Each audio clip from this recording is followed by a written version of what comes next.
네, 이재용 삼성전자 부회장의 광복절 가석방 여부를 심의하는 위원회가 오후에 있습니다. 보도가 참 많이 나왔었죠. 시민사회라든가 재계, 정치권 상당히 좀 의견이 엇갈리는 상황입니다. 어떻게 결정나든 후폭풍도 좀 만만치 않아 보이기도 하고요. 관련된 자세한 이야기를 최이배 전 의원과 함께 말씀 나눠보도록 하겠습니다. 어서 오세요. 예, 안녕하세요. 오랜만에 뵙습니다. 상당히 오랜만에 뵙습니다. 예. 그동안 어떻게 지내셨어요, 그냥? 그냥 뭐 국회 의정활동 마치고 나서 네. 계속 이렇게 정책에 대한 또 연구를 하기 위해서 네. 뭐 많은 분들 만나고 또 연구소를 또 이제 여러 의원님들과 또 만들었습니다. 그래서 같이 또 거기서 연구하고 있습니다. 그래서 조만간 이제 저희가 정책 발표도 또 할 계획입니다. 예. 얼마 전에 기사를 보니까요. 예. 윤석열 후보 쪽에서 네. 최이배 의원 영입하려고 한다라는 얘기 나왔는데 어떻게 되셨어요? 그 과정을 좀 말씀해 주신다면요.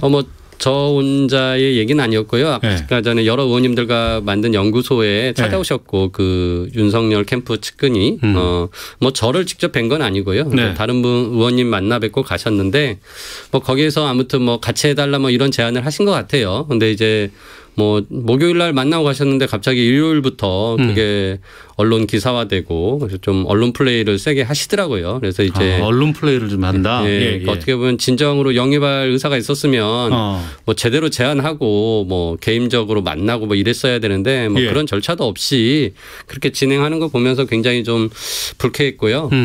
솔직히 뭐 윤석열 전 총장이 지금 보이는 행보들을 보면은 굉장히 실망스럽습니다. 그러니까 공정과 상식을 모토로 시작을 하셨는데 요즘 뭐 그 설화들이 많잖아요. 굉장히 비상식적인 말씀들을 많이 하셨고 그다음에 공정에 대한 부분도 오늘 뭐 이재용 부회장의 가석방 얘기하겠지만 본인이 수사해서 어떻게 보면 감옥에 갔고 근데 이런 부분이 되게 정의롭고 공정하다라고 본인이 얘기하셨던 건데 막상 최근에 언론 인터뷰를 보니까 불법 경영을 한 사람을 감옥에 보내기보다는 회사를 처벌하는 것이 맞다. 법인을 처벌하고 오히려 그리고 뭐 개인에 대해서는 민사소송 같은 걸로 이렇게 마무리하는 게 좋겠다. 뭐 이런 제도 개선이 요구된다라고 말씀하신 걸 보면서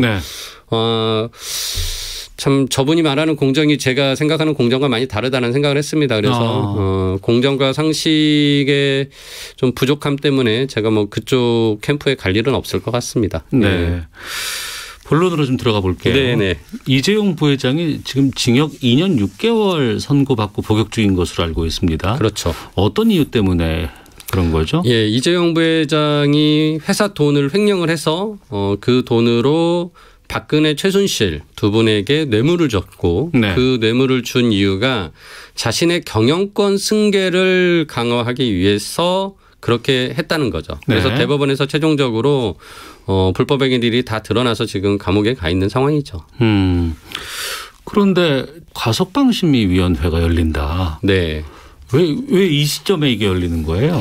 그러니까 이제 원래 가석방이라는 것은 모범수들에게 해주는 거예요. 그러니까 자신이 범죄를 저질러서 감옥에 왔지만 반성하고 앞으로 이런 죄를 짓지 않겠다는 재범의 우려도 없고 뭐 이런 분들에게 이제 해주는데 객관적인 수치로는 그 자기가 살아야 될 형기 중에 뭐 예전에는 한 80% 정도를 살면은 가석방 대상으로 했는데 올해 4월 달에 법무부가 그 기준을 좀 바꿔서 60%만 수용을 했어도 가석방 대상이 된다라고 한 거예요. 그게 올 4월에 결정난 거예요? 4월에 결정돼서 올해 7월부터 적용합니다. 그러니까 이 기준을 바꾼 게 이재용 부회장에게 맞추기 위해서 바꾼 게 아니냐는 오해를 받았던 사안이었고요. 그런 의심이 들만하네요. 하죠. 그리고 이제 그 가석방 절차를 보면은 먼저 구치소 수용 교정기관에서 예비 대상자를 뽑습니다. 이때 재판 중인 사람은 검찰하고 법원에 의견 조회를 하는데 지금 이재용 부회장이 2개의 재판이 진행 중입니다. 그렇죠. 이거 말고도 또 재판을 받고 있어요. 지금. 그러니까 이거는 지금 감옥에 있는 건 이제 최종 심이 끝난 거고요. 2개 하나는 이제 프로포폴 불법 투약 혐의로 재판을 받고 있고요. 또 하나는 삼성바이오로직스 분식회계를 통해서 삼성물산 불법 합병을 했다라는 것으로 재판을 받고 있어요. 근데 그런 사안이 있는데도 의견 조회를 안 하고 교정시설에서 예비심사 대상으로 올렸고 법무부는 그거를 이제 정식으로 심사 대상으로 올린 거죠. 그러니까 형기에 대한 기준을 바꾸는 과정이나 그리고 지금 진행되는 절차 그리고 두 개의 재판이 있는데도 이렇게 가석방 심사 대상이 될 수 있는가. 네. 이런 등등의 사안을 봤을 때 굉장히 가석방 심사 대상이 되는 것 자체가 부적절하다라고 생각이 듭니다. 최 배우님께서는 그렇게 말씀하시고 있고 그러면 오늘 그 심의위원회 여기서는 그러면 그 어떤 결정이 나면 네. 곧바로 만약에 가석방 심의위원회에서 가석방 될 수 있다 네. 이렇게 판정을 하면은 바로 나오는 거예요? 지금 이게 8월 15일 광복절을 기념해서 하는 거라 그 아마 나오는 날짜는 8월 13일 휴일 전에 나오는 것 같아요. 그래서 이제 이번 주네요. 예, 그렇습니다. 네. 그래서 지금 언론에 방금 전에 본 거는 이제 박범계 법무부 장관이 결론 나는 대로 바로 공개를 하겠다라고 예. 얘기를 하더라고요. 예. 그러면 심의위원회는 권고입니까 아니면 결정입니까? 거기는 거의 결정으로 보여지고요. 근데 최종적인 승인은 또 법무부 장관이 합니다. 그래서 네. 가석방 심사위원회의 위원장이 법무부 차관이 맡고요. 거기에 이제 교정시설을 담당하는 분과 그다음에 검찰국장 등등해서 정부 측 분이 4분이 들어가요. 지금 네. 8분이 위원인데 네. 절반이 이제 정부 사람들로 돼 있기 때문에 정부가 이렇게까지 추진하는 걸로 봐서는 제가 보기에는 지금 거의 결론을 내리고 진행하는 거 아닌가 하는 의심까지 듭니다. 결론을 내리고 하는 것 같다라는 의심이 든다고요? 예. 그러면 일정 정도 청와대와 조율을 했을 가능성 이런 것까지도 염두에 두고 충분히 저는 그랬을 가능성이 있다고 생각하는 게요. 예.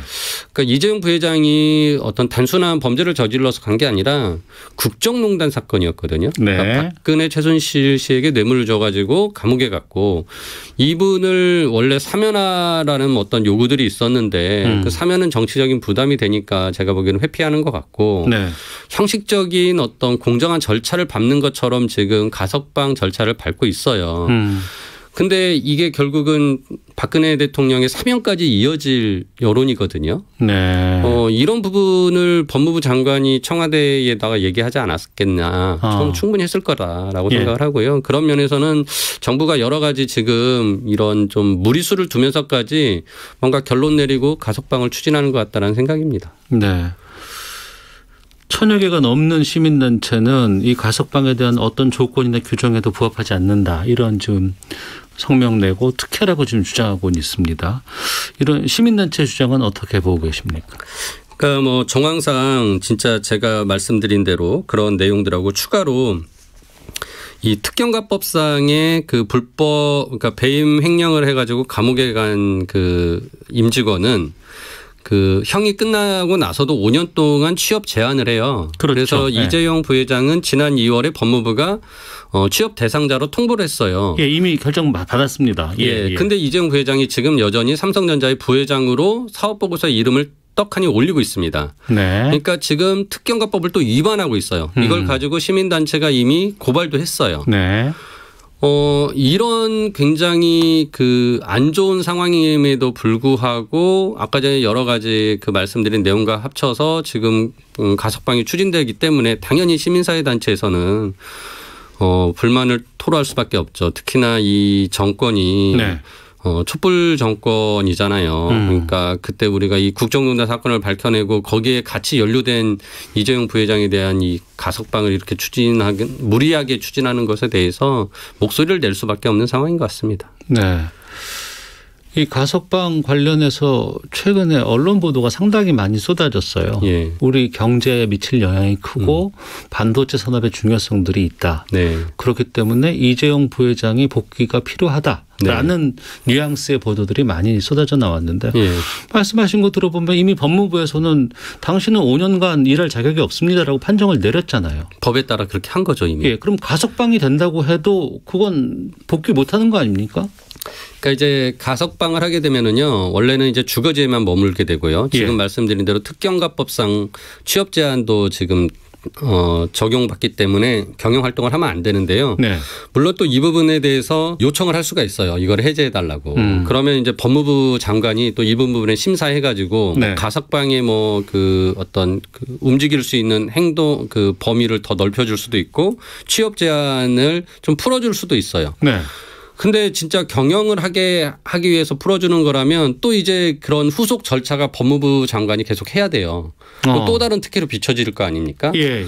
굉장히 부담스러운 행위를 지금 정부가 하고 있는 거예요. 그러니까 그게 가석방과 사면은 또 다른 거 아니겠어요? 아, 그렇죠. 예. 그러니까 이제 특별 사면 같은 경우는 아예 죄가 없는 걸로 되기 때문에 네. 당장 사면 받자마자 뭐 자유로운 경영 활동을 할 수 있죠. 뭐 네. 이동의 자유도 뭐 다 있는 거고. 근데 이제 이렇게 가석방하는 경우는 그렇지 않음에도 불구하고 정부가 국민들의 여론이 가석방을 원한다. 뭐 경영 활동을 하게 만들어야 된다라고 하면서 지금 그 여론을 등에 업고 가는데 저는 굉장히 바람직하지 않다고 보죠.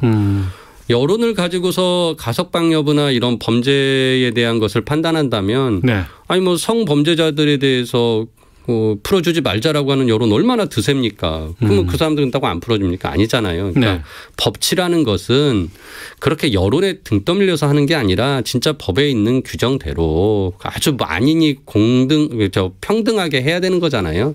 근데 지금 유독 이재용 부회장에 대해서만 평등하지 않은 것처럼 보여지는 이 부분이 저는 이번 정권이 진짜 촛불 정권임에도 불구하고 이런 모습을 보이는 것에 대해서 굉장히 실망스러운 상황입니다. 물론 오늘 심의위원회에서 지금 가석방 여부가 아직 어떻게 날지는 모르지만 네, 모르는 상황입니다만 이미 대상이 된 것 자체가 굉장히 유력하다? 부적절한 거죠. 네, 그리고 예. 가석방이 될 확률이 유력해 보인다. 그렇죠. 라고 보시는 거고요.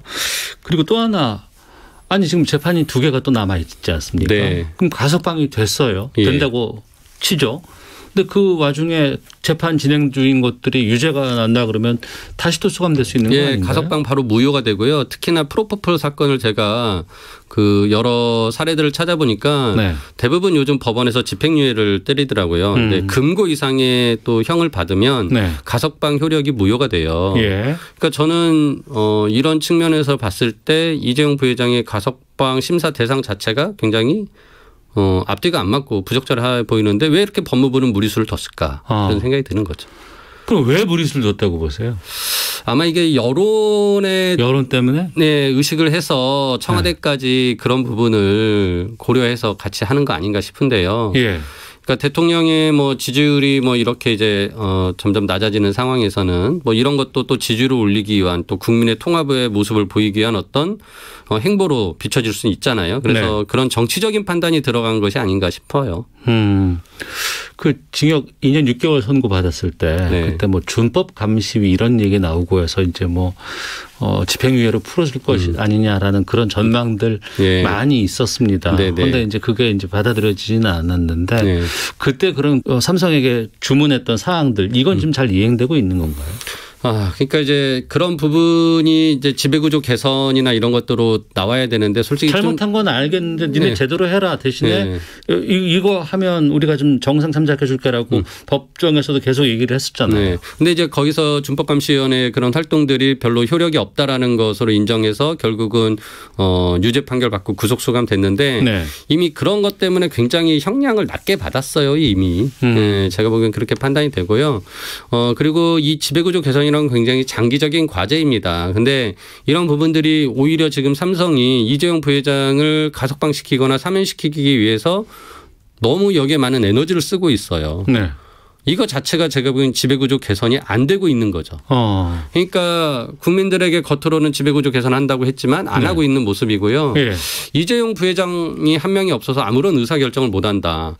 라고 얘기하는 건 거꾸로 진짜 우리 회사의 지배구조가 나쁘다. 네. 우리는 우리 스스로 판단할 능력이 없어요. 이런 식의 그 제 얼굴에 침 뱉기거든요. 그러네요. 그러니까 네. 저는 그 삼성이 이미 시스템으로 운영되고 굉장히 전문 경영인들이 출중한 분들이 역할을 하고 있기 때문에 네. 이렇게 이재용 부회장의 그 뭐 범죄 때문에 계속 발목 잡혀 가는 것 자체가 오히려 리스크다라는 생각이 듭니다. 이재용 부회장이 감옥에 있을 동안에 삼성은 어땠습니까? 그럼 성적을 좀 비교해 보죠. 이재용 부회장이 전에도 1년 동안 감옥에 있었고요. 또 풀려났다가 재판받고 이번에 다시 몇 개월 들어가 있는데 솔직히 그동안 삼성전자의 뭐 큰 실적이 나빠지거나 그러지 않았습니다. 다만 삼성이 계속 무슨 투자 의사결정을 못한다라고 얘기를 하는데 뭐 대표적인 게 지금 미국에 20조 원 정도의 파운드리 반도체 공장을 짓겠다라는 건데 이 부분은 지금 미국에서 그 미국 혁신경제법이라는 게 조만간 이제 최종 입법이 됩니다. 이게 네. 되면은 굉장히 많은 또 지원을 받을 수 있다고 해요. 이런 투자를 할 때. 그래서 그런 것 때문에 투자 의사결정이 좀 미뤄지고 여러 가지 미국으로부터 더 많은 혜택을 받으려고 조율 중에 있는 것이지 이재용 부회장이 없어서 안 된 것이다. 저는 그렇게 보지는 않습니다. 근데 왜 우리 법은 만인 앞에서 평등해야 되는데 뭐 만 명 앞에 평등하다는 얘기도 많이 있었고요. 네네. 유독 이렇게 재벌에게 관대해 보인다고 보세요? 그게 이제 지금까지 만들어진 구태고 정경유착이고 그런 결과물인데요. 여전히 거기에서 우리가 벗어나지 못하고 있어요. 특히나 재계나 뭐 이런 삼성들은 계속 총수가 감옥에 갈 때마다 막 당장 투자 의사 결정 못하는 것처럼 얘기하고요. 또 많은 또 보수 언론의 뭐 이제 오피니언 리더들이나 또 언론도 뭐 경제지 같은 경우는 뭐 이 삼성이 지금 아무것도 못하는 것처럼 막 써대고 있거든요. 그래서 이런 부분들이 굉장히 사실을 왜곡하고 국민의 여론을 호도하고 있기 때문에 이런 상황까지 왔다고 생각을 하고 오히려 좀 더 저희는 바른 정보를 진짜 제공하고 이 법치가 제대로 돼야만이 사회적 신뢰가 쌓이고 사회적 자산이 되어서 장기적으로는 경제에도 더 좋은 영향을 줄 거라고 저는 믿거든요. 네. 그래서 이런 부분들이 더 많이 알려져야 될 것 같습니다. 그 부분인데 뭐 재벌들이나 아니면 일부 보수 언론들 경제지 쪽에서 주장한다고 해도 국민 여론이 그렇지 않다 그러면 쉽지 않을 것 같은데 이번에 뭐 리얼미터 쪽에서 실시한 설문조사 보면은 이 가석방에 대해서 3분의 2가량이 찬성을 했다고 해요. 네. 이런 국민 여론은 어떻게 보세요? 그러니까 그게 바로 이제 재계와 언론이 만들어낸 잘못된 인식이 그렇게 퍼져갔다라는 재벌과 그 언론들의 힘이 작용한 것이다. 그렇죠. 네. 그러니까 아까 말씀드린 대로 이재용 부회장이 없어도 삼성전자는 잘 운영이 되고 경영이 되고 있습니다. 네. 그리고 오히려 이재용 부회장이 돌아오는 것 자체가 삼성으로부터는 굉장히 리스크가 커지는 겁니다. 발목 잡는 일들이 생기는 거고요. 그리고 꼭 가족 경영이 좋은 게 아닙니다. 그러니까 능력 있는 사람이 경영하는 게 맞습니다.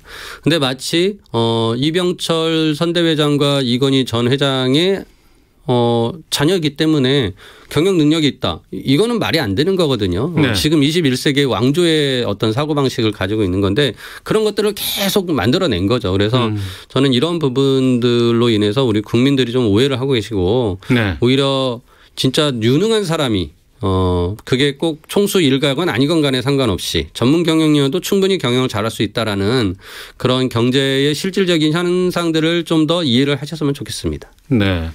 이번 가석방 여부를 떠나서 앞으로 그러면 뭐 전직 대통령 지금 다 감옥에 가 있는 상황. 물론 병원에 지금 있지만. 또 계시죠. 이게 사면으로 이어질 가능성까지도 보여요? 저는 충분히 그럴 여지가 있다고 보여집니다. 그래서 그러니까 대통령이 아까 제가 말씀드린 대로 사면을 이재용 부회장에 대해 사면을 안 하고 그것을 좀 회피하려고는 하지만 이재용 부회장이 가석방이 되고 나면 당연히 이건 박근혜 대통령에 대한 사면 여론으로 이어질 거고 정부에서는 굉장히 부담스러운 상황을 스스로 만드는 거 아닌가 싶네요. 하지만 사면 이번에 안 한다고 또 발표 났잖아요. 근데 이제 뭐 항상 정치적인 상황은 또 변화되기 때문에 그런 것이 뭐 어떻게 될지는 좀 두고 봐야 될 일인 것 같습니다. 네. 지금 내년 3월이면 대선입니다. 네. 이런 그 어떤 움직임들 이런 것들이 좀 대선에 미칠 영향도 좀 있을까 싶기도 하거든요. 어떻게 전망하십니까? 그러니까 아까 말씀드린 대로 이 국민 여론이 좀 높다고 해서 이런 지지율을 좀 높게 만들려고 지금 이렇게 정권에서 가석방 논의도 하는 거라는 생각이 들고요. 당연히 뭐 이게 이후에 어떤 뭐 또 사면 얘기로 이어지고 또 전직 대통령의 사면 얘기로도 이어진다고 하면 뭐 또 그 당시에는 또 대선의 어떤 유리한 상황 때문에라도 국민 통합을 이유로 뭐 사면을 할 수도 있지 않겠냐. 뭐 항상 가능성은 열려 있다고 보여집니다. 근데 이게 그 가석방하고 또 사면 논의는 좀 결이 다르지 않나요, 이게? 근데 국민들이 인식하시기에는 네. 거의 그게 다르지 않습니다. 그러니까 이재용 부회장을 사면해 주건 네. 뭐 가석방을 해서 일단 풀어주건 아무튼 풀어줬다라는 게 되게 중요하고 그러면 당연히 전직 대통령에 대한 에 대해서도 풀어달라라는 요구들이 드실 수밖에 없겠죠. 네. 잠시 뒤 한 2시부터 심의위원회 개최된다고 하던데 네. 이게 어느 정도 걸려요? 보통 하면 열리면? 모르겠습니다. 지금까지 이렇게 가석방 심사위원회에 주목을 받은 적이 없어요. 그러니까 이제 이재용 부회장이 워낙 국정농단에 연루된 중대한 범죄자이기 때문에 처음으로 이렇게 가석방위원회가 주목을 받는 것이지 그전에는 뭐 그렇게 크게 받지 않아서. 네. 근데 아무튼 워낙 큰 사안이니까 뭐 거기 심의위원들도 굉장히 좀 길게 논의하지 않을까. 그래서 뭐 결론은 뭐 좀 다른 때보다는 더 길게 시간이 걸리지 않을까 싶네요. 그 결과가 나오면 바로 그러면 그 발표가 나겠죠? 예, 법무부에서 바로 공개한다고 했습니다. 예. 알겠습니다. 어떤 결과 나올지 좀 지켜보도록 하겠습니다. 자, 지금까지 최이배 전 의원과 함께 말씀 나눴습니다. 오늘 말씀 고맙습니다. 예, 감사합니다.